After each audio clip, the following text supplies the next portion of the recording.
मखसूस नशिस्तों का केस। इमरान खान बतौर वज़ीर आज़म इलेक्शन कमीशन पर असरअंदाज हो रहे थे। चीफ जस्टिस सुन्नी इत्तेहाद कौंसिल की मखसूस नशिस्तों से मुतल्लिक केस की समाअत चीफ जस्टिस पाकिस्तान काजी फाइज़ ईसा की सरबराही में सुप्रीम कोर्ट का 13 रुकनी फुल बेंच कर रहा है। सुन्नी इत्तेहाद कौंसिल के वकील फैसल सदीकी की जानिब से अपने दलाइल में जस्टिस मुनीब अख्तर, जस्टिस जमाल मंदखिल और जस्टिस मंसूर अली शाह के फैसलों का हवाला देते हुए कहा गया है कि फैसलों में आईनी तशरीह की कुदरती हदूद से मुताबिकत पर जोर दिया गया है। वकील फैसल सदीकी का कहना था कि आर्टिकल 51 और 106 से 3 ज़रूरी नुकात बताना ज़रूरी है। आज़ाद उम्मीदवार किसी भी सियासी जमात में शामिल हो सकते हैं। इलेक्शन कमीशन ने सियासी जमात की गलत तशरीह दी है।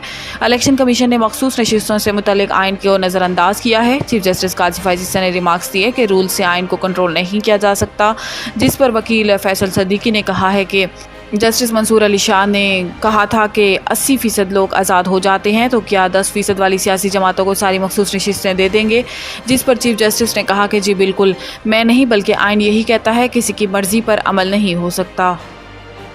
मुल्क भर में गर्मी ज़ोरों पर। सिंध में आज पारा 47 तक जाने का इम्कान। महकमा मौसमियात के मुताबिक पंजाब और सिंध के मुतअद्दिद शहरों में पारा 42 से 46 डिग्री तक रहेगा, जबकि जैकबाबाद और सखर में दर्जा हरारत 47 डिग्री रहने की पेशन गोई की गई है। महकमा मौसमियात का बताना है कि लाहौर में आज 45, पेशावर में 42, इस्लामाबाद में 40, जबकि क्वेटा में 38 डिग्री सेंटीग्रेड जितनी शिद्दत की गर्मी महसूस की जाएगी। महकमा मौसमियात के मुताबिक शदीद गर्म दिन के बाद शाम या रात में पंजाब, खैबर पख्तूनख्वा, सिंध, बलोचिस्तान, कश्मीर और गिलगित बल्तिस्तान के मुख्तलिफ मकामात पर आंधी और बारिश का इम्कान है।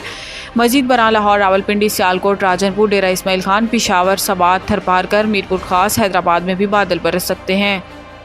सऊदी अरब ने हज की अदायगी के दौरान 1301 हाजियों की जाँ बहक होने की तस्दीक कर दी। सऊदी वज़ीर सेहत फ़हद बिन अब्दुर्रहमान का कहना है कि इस साल हज की अदायगी के दौरान 1301 हुज्जाज की मौत हुई। इन्होंने कहा कि यह अमवात मुनासिब पनाहगाह ना होने और आराम के बगैर बराह रास्त सूरज तले तवील फासले तक पैदल चलने की वजह से हुई है। सऊदी वज़ीर सेहत का कहना है कि जाँ बहक हुज्जाज में मुतअद्दिद मुअम्मिर अफराद और दायमी बीमारियों में मुब्तला अफराद भी शामिल हैं, जबकि 83% अमवात इन्हिजाज की हुई हैं जो इजाज़त के बगैर हज में शामिल हुए थे। इससे कबल अरब सफारतकार का कहना था कि हज के दौरान जाँ बहक होने वालों में सिर्फ मिस्री हाजियों की तादाद कम से कम 600 तक है। दूसरी जानिब पाकिस्तान की वजारत मजहबी अमूर ने हज के दौरान हीट वेव से 35 पाकिस्तानियों के जाँ बहक होने की तस्दीक की है। खावर मौनी का तशद्दुद केस। पीटीआई वकील की जमानत कबल अज़ गिरफ्तारी की दरख्वास्त खारिज। पीटीआई वकला की जानिब से खावर मौनी का परतशद्दुद केस में जमानत कबल अज़ गिरफ्तारी की दरख्वास्तों पर समाअत इंसदाद दहशतगर्दी अदालत इस्लामाबाद के जज ताहिर अब्बास सुपरा ने की। अदालत ने खावर मौनी का तशद्दुद केस में पीटीआई के वकील फतेहुल्लाह बरकी की जमानत खारिज कर दी, जबकि पीटीआई के दीगर वकला की जमानत की तौसीक कर दी। दरख्वास्त गुजारों की जानिब से रियासत हुसैन आज़ाद एडवोकेट, सरदार मसरूफ एडवोकेट और दीगर वकला पेश हुए, जबकि मुकदमे में नामजद मुलजिम उस्मान रियाज गुल और दीगर भी अदालत में पेश हुए। याद रहे कि खावर मौनी का तशद्दुद से मुतालिक केस में पीटीआई वकला उस्मान रियाज गुल, फतेहुल्लाह बरकी और जाहिद बशीर डार ने जमानत की दरख्वास्तें दायर की थीं।